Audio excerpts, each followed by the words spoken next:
దిలీపాచారి గారు, మీరు కూడా తెలంగాణలో అత్యంత వెనకబడ్డ పాలమూరు జిల్లా నుంచి వచ్చినటువంటి నాయకులు. మనం మైదాన ప్రాంతాల్లో కొంత మార్పులు వచ్చి ఉండొచ్చు, కానీ దిలీప్ గారు ఏజెన్సీ ప్రాంతాల్లో ఇప్పుడు కూడా ప్రభుత్వాలు మనం చూస్తూ ఉన్నాం. వరదలు అయి వస్తే ఇప్పుడు 4 రోజులు వర్షాలు అంటూ ఉన్నారు. ప్రభుత్వాలు సహాయ కార్యక్రమాలు చేయడానికి కూడా అక్కడికి వెళ్ళలేని పరిస్థితులు. ఎవరైనా గర్భిణీ డెలివరీ వస్తే డోలీలు కట్టుకొని కావాళ్ళ మీద భుజాల మీద మోసుకొని బయటికి రావాల్సిన పరిస్థితులు మనం చూస్తూ ఉన్నాం. అభివృద్ధికి నోచుకోవట్లేదు. ఎక్కడన్నా కాస్త అభివృద్ధి జరిగితే అక్కడికి దళారులు లేకపోతే పెట్టుబడిదారులు వెళ్ళి ఆ ఫలాలు వాళ్ళు పొందుతున్నారు అన్నది దశాబ్దాలకు ఉన్నటువంటి సమస్య. ఇప్పుడు వీరయ్య గారు చెప్పారు, ఎకనామిక్ సర్వేలో పేదరికం ఎంత ఉంది, అవకాశాలు అందని వాళ్ళు ఎంత పొందుతున్నారు, ఈ సమస్యలు ఉన్నాయి. అయితే ఈ సమస్యలకి తుపాకీ పరిష్కారం అని ఎవరు అనుకోవట్లా. వాళ్ళు చర్చలకి మేము సిద్ధం, తుపాకీ వదలటానికి కూడా సిద్ధం, మాట్లాడుకుందాం అని చెప్తూ ఉన్నారు. ఈ మధ్య కాలంలో మీరు గమనిస్తే వాళ్ళ వైపు నుంచి పెద్ద దాడులు కూడా ఏమి లేవు.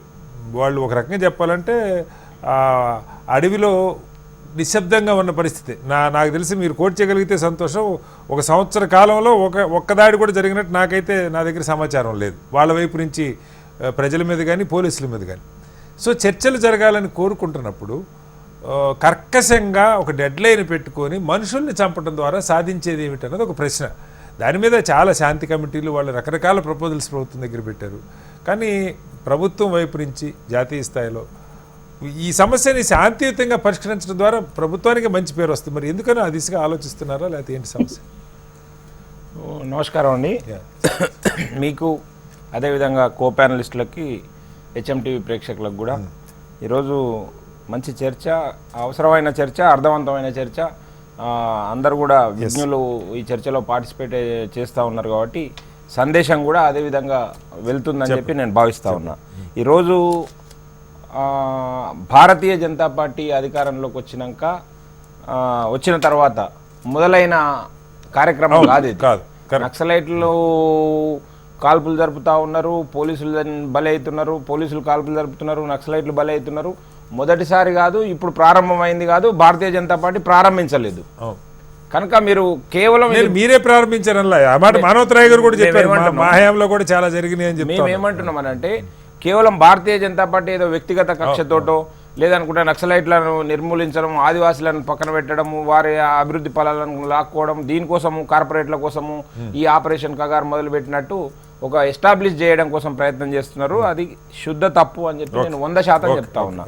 ఇది ప్రభుత్వాల యొక్క ఒక సిద్ధాంతం.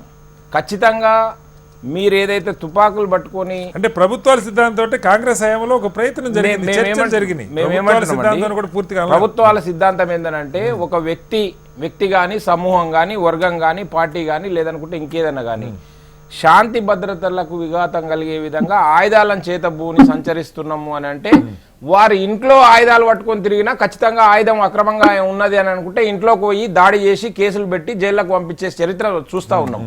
మీరు ఆయుధాలు పట్టుకొని, అక్రమ ఆయుధాలు పట్టుకొని ప్రభుత్వం పైన, రాజ్యం పైన దాడి చేస్తాము, పోలీసులను చంపుతాము అని చెప్పి మీరు బాహటంగా ప్రకటనలు ఇచ్చి మీరు చెలరేగిపోతా ఉంటే ప్రభుత్వం చూస్తూ నేను ఇప్పటిదాకా మీరు చెప్పారు కదా, ఇప్పటిదాకా వారి వైపు నుంచి ఏం దాడులు లేవు. రీసెంట్ గా ఆపరేషన్ కగార్ ప్రారంభమైన తర్వాత మార్చిలో కూడా దాడులు జరిగినాయి. మార్చిలో పోలీసుల పైన దాడులు జరిగినాయి. 8 మంది పోలీసులు ఒకటే రోజు హతమార్చారు వాళ్ళు. దాని గురించి ఈ శాంతి కమిటీలు కానీ, లేదనుకుంటే ఈ పీస్ కమిటీలు కానీ, వీరు ఈ రోజు సన్నాయి నొక్కులు నొక్కుతున్న వాళ్ళు కానీ ఎవరు మాట్లాడలేరు. ఈ రోజు నంబాల కేశవరావు గారు చనిపోయారు. వారేదో దేశభక్తుడు, లేకుంటే దేశం కోసం, స్వాతంత్రం కోసం ప్రాణాలు అర్పించినట్టు పొగుడుతా ఉన్నారు అందరూ. ఆయన ఆధ్వర్యంలో ఒక్క రోజు 74 మంది సిఆర్పిఎస్ పోలీస్ బలగాలను మట్టుపెట్టిండు. ఆయన ఆధ్వర్యంలో 74 మంది సిఆర్పిఎస్ పోలీస్ బలగాలను మట్టుపెడితే వారి కుటుంబాలు ఈ రోజు ఎంత దారుణంగా రోడ్డున పడ్డ పరిస్థితి వచ్చింది. వారి గురించి ఎందుకు మాట్లాడాలి? ఆ రోజే చర్చలకు ఎందుకు విలువ లేదు? 2010లో సంఘటన సార్. నేను ఏమంటున్నానంటే ఆ రోజే ఈ రోజు శాంతి చర్చల కోసం కమిటీ ఏర్పాటైంది కదా, ఆగమేఘాల పైన ఇప్పుడు కమిటీ ఏర్పాటు చేశారు కదా.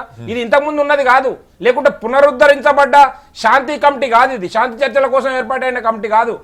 ఆగమేఘాల పైన శాంతి చర్చల కోసం ఒక కమిటీ ఏర్పాటు చేసిర్రు. ఎందుకంటే ఉక్కిరి బిక్కిరి అయిన పరిస్థితి 100%. సార్ మీరు అన్నట్టు కాదు దిలీప్ గారు, ఉక్కిరి బిక్కిరి అవుతున్నారు అనుకుందాం. నేను ఉక్కిరి బిక్కిరి అవ్వట్లేదని కూడా, వాళ్ళు బలహీనపడ్డ మాట వాస్తవం. బలహీనపడ్డారు కాదని ప్రభుత్వం మొత్తాన్ని చంపేయాలి పోతుంది అనుకోవటం సార్, ఏ నేను రకంగా చర్చ ఏమంటున్నా, మేము నాకు కొద్ది సమయం ఇవ్వండి. Go ahead, ముగ్గురు go ahead. మాట్లాడినరు, నేను చెప్పండి. హాఫ్ అన్ అవర్ దాకా నేను ఏం డిస్టర్బ్ చేయలేదు. చెప్పండి. నేను నాకు అవకాశం ఇవ్వండి.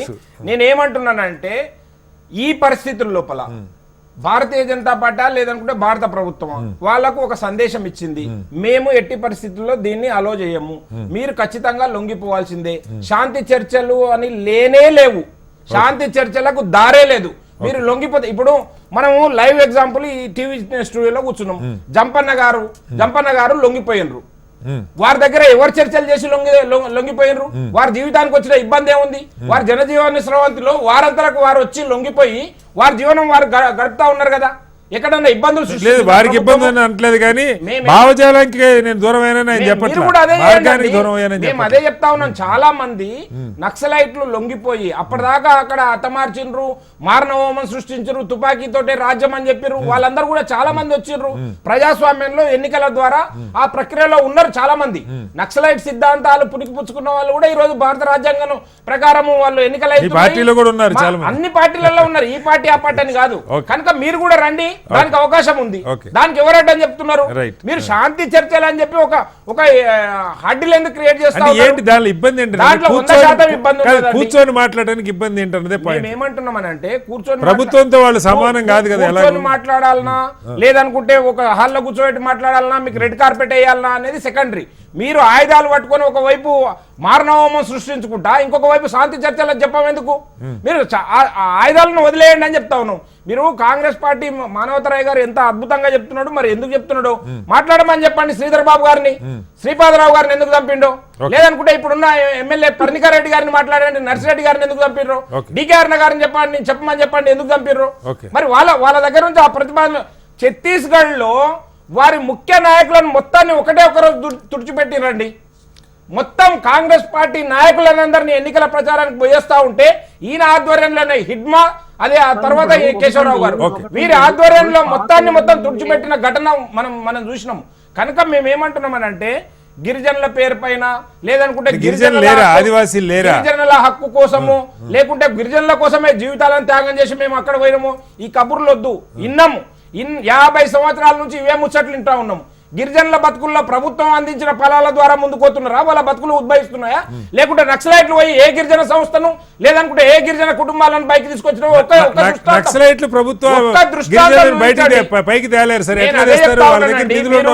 గిరిజనుల చాటున మీరు వారి చాటున మారణహోమం సాగిస్తామని అంటే కొనసాగించడం కోసం ప్రభుత్వం సిద్ధంగా లేదు, ఖచ్చితంగా అడ్డుకుంటది.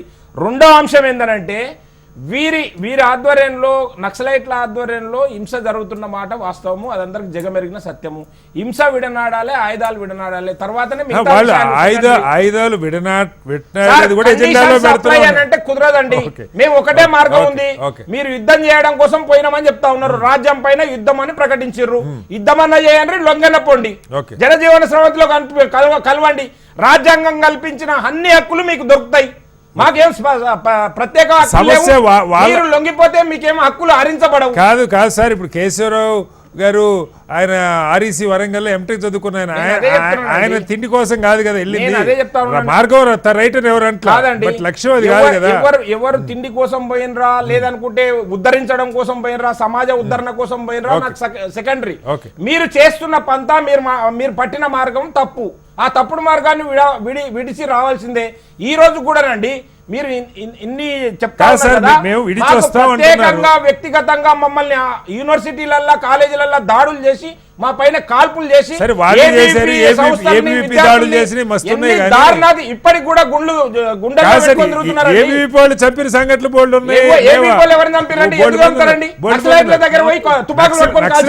విద్యార్థి ఉద్యమాల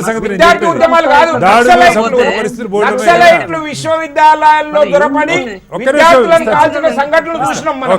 కనుక మేమేమంటున్నాం అంటే మీరు ఎన్ని చెప్పినా ఏం చేసినా మీకు ఒకటే మార్గం ఉందండి, రెండో మార్గం లేదు.